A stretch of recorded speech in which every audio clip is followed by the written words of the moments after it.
Praise the lord. దేవునికి మహిమ కలుగును గాక. యేసుక్రీస్తు నామములో అందరికీ వందనాలు. ఈరోజు ఒక విషయాన్ని, ఎందుకంటే కొన్ని కుటుంబాల్లో జరుగుతున్న సమస్యలను చూసి ఈ వాక్యము మీకు చెప్పాలని ఆశపడుతున్నాను. సామెతల గ్రంథములో జ్ఞానిని సొలొమోను ద్వారా ఒక మంచి మాట విడుదల చేశాడు. అదేమిటంటే, భార్య దొరికిన వానికి మేలు దొరికెను అన్నాడు. నిజమే, వాక్యము యొక్క నెరవేర్పు మన జీవితాల్లో కలగాలంటే మనము ఒక దైవికమైన ఆలోచన ఉండాలి. దేవుని ఉపదేశానికి లోబడాలి. అపోస్తుల యొక్క ఉపదేశములో, అపోస్తుల యొక్క బోధలో మనం ఎదిగితే ఇవన్నీ సక్రంగా జరుగుతాయి. వాక్యంలో ఏం చెప్పబడింది? భార్య దొరికిన వానికి మేలు దొరికెను అన్నది. ఓ పాస్టర్ గారు అంటున్నాడు,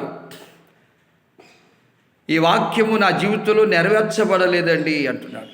ఏమైందయ్యా అంటే, మా ఆవిడ కొంచెం చదువుకుందని పెళ్లి చేసుకున్నాను, అందంగా ఉందని పెళ్లి చేసుకున్నాను, కట్నం ఇస్తుందని పెళ్లి చేసుకున్నాను, మా కులమని పెళ్లి చేసుకున్నాను, మా బంధువులని పెళ్లి చేసుకున్నాను. నన్ను తిప్పలు పెడుతుంది, నన్ను 30 తిప్పలు పెట్టి 3 చెరువుల నీళ్ళు తాగిస్తుందండి. సంఘం పాడైపోయింది, ఆత్మీయ జీవితం పాడైపోయింది, కుటుంబం పాడైపోయింది, 2 పిల్లలు కూడా కాపురానికి రానంటుంది, పోలీసులతో కొట్టించింది. చూడండి, భార్య దొరికిన తర్వాత నాకు మేలు జరగల, కీడే దొరికింది, కీడే కలిగింది, నష్టమే కలిగిందని నెత్తునోరు బాదుకుని ఏడుస్తున్నాడు. నిజమే, మరి వాక్యానికి విరోధంగా నువ్వు చేస్తే నీకు ఎలా మేలు జరుగుతుంది? నా జీవితంలో చూస్తే దేవుడు తూచా తప్పకుండా నెరవేర్చాడు. భార్య దొరికిన తర్వాత దేవుని యొక్క కృప కలిగింది, దేవుని యొక్క దీవెన కలిగింది, దేవుని యొక్క ఆశీర్వాదం కలిగింది, దేవుని మరి ఇచ్చుచున్నటువంటి శ్రేష్టమైన దీవెనలు, మేలులు పొందుకున్నాం. సంఘాలు కట్టబడ్డాయి, సేవకులను అభిషేకించడం, శిష్యులను తయారు చేయటం, మందిరాలు కట్టడం, పరిచర్య అభివృద్ధి అయింది, కుటుంబం ఫలించింది, క్షేమంతో నెమ్మదితో ఆత్మీయ జీవితంలో మరి ఫలితాలను చూడగలిగాం. మరి నీ జీవితంలో ఎందుకు చూడలేదు?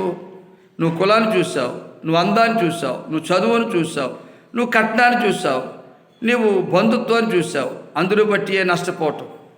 కాబట్టి నేనేమంటానంటే, దైవజనుడిగా ఈనాడు దేవుని సేవకుని యొక్క జీవితంలో ఆ సామెతల గ్రంథంలో ఉన్న వాక్యపు నెరవేర్పు కలగాలంటే, ఏది భార్య దొరికిన వానికి మేలు దొరికిననే మాట నెరవేర్చబడాలంటే కులాన్ని చూడకూడదు, అందాన్ని చూడకూడదు, డబ్బును చూడకూడదు, లేకపోతే చదువును చూడకూడదు. మనం చూడవలసింది ఒకటి, ఏదంట? అమ్మాయి సమర్పణ ఉందా లేదా, అమ్మాయికి పిలుపు ఉందా లేదా, అమ్మాయి తరిపిదయిందా లేదా, అమ్మాయి రక్షణ పొందిందా లేదా, అమ్మాయికి ఆత్మీయ జీవితం ఉందా లేదా చూడాలి. అలా చూడకుండా కులాన్ని చూసి, అందాన్ని చూసి, చదువును చూసి, కట్నాన్ని చూసి మనము ఎర్రగా బుర్ర ఉందని పెళ్ళిళ్ళు చేసుకుని ఈ కష్టాలు, నష్టాలు, శ్రమలు తెచ్చుకుంటున్నాం. వాక్యములు సామెతల గ్రంథంలో సొలొమోను ద్వారా చెప్పబడింది, భార్య దొరికిన వానికి మేలు దొరికెను అని ఉంది. మరి నాడు ఆ మేలు పొందుకుంటున్నారా? చాలామంది తెప్పులు పడుతున్నారు, కష్టాలకు గురవుతున్నారు, శ్రమలకు గురవుతున్నారు. వాక్యములు ఏముంది? నెహెమ్యా గ్రంథంలో కూడా, ఎజ్రా గ్రంథంలో కూడా ఏముంది? అపోస్తులు కూడా చెప్పారు, చీకటికి వెలుగు పొత్తు లేదు, అవిశ్వాసికి విశ్వాసికి జోడు లేదు. అన్యజనుల్లో ఉన్నటువంటి అందం కలిగిన పిల్లలను, చదువుకున్న పిల్లలను, డబ్బున్న పిల్లలను పెళ్ళిళ్ళు చేసుకుని ఇశ్రాయేలుకు శాపం తెచ్చారు. మరి ఈనాడు కూడా మన శాపం మనమే తెచ్చుకుంటున్నాం.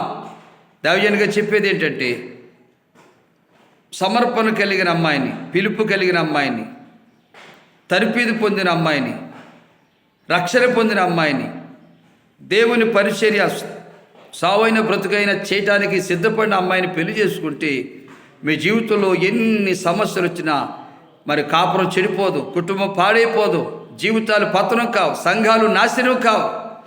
కాబట్టి అందాన్ని చూసి మోసపోకండి, డబ్బును చూసి మోసపోకండి, కులాన్ని చూసి మోసపోకండి, చదువును చూసి మోసపోకండి.